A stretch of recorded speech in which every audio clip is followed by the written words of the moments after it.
বিসমিল্লাহির রহমানির রহিম। আমি মোহাম্মদ রফিকুল ইসলাম।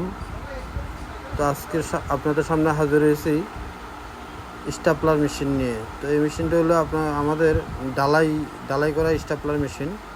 তো যারা পাস বই বিভিন্ন খাতা টাতার মধ্যে ফিন মারতে চান তারা সহজে এবং সুন্দরভাবে এই মেশিন দিয়ে আপনারা ফিন মারতে পারবেন। আর যারা নিতে চান তারা আমাদের নিচে দেওয়া নাম্বারে কল দিয়ে বিস্তারিত জেনে নিতে পারবেন। আর যারা নিতে চান সামান্য কিছু অ্যাডভান্স দিয়ে কন্ডিশনের মাধ্যমে আমার থেকে এই মেশিন নিতে পারবেন।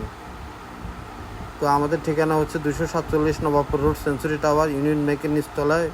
নিচে আমাদের সাইনবোর্ড দেওয়া আছে, ওই সোজা ভিতরে চলে আসবেন। আমাদের দোকানের নাম হচ্ছে আইয়ুব মেশিনারিজ। তো ইনশাআল্লাহ সবাই ভালো থাকবেন, সুস্থ থাকবেন। আজকের মতো এই পর্যন্তই। নতুন নতুন ভিডিও পেতে আমাদের চ্যানেলটি সাবস্ক্রাইব করবেন এবং লাইক দিবেন, শেয়ার করবেন এবং আমাদের পাশে থাকবেন। আল্লাহ হাফেজ। নতুন কোনো ভিডিও নিয়ে আপনাদের মাঝে আবারও হাজির হব। আমি মোহাম্মদ রফিকুল ইসলাম।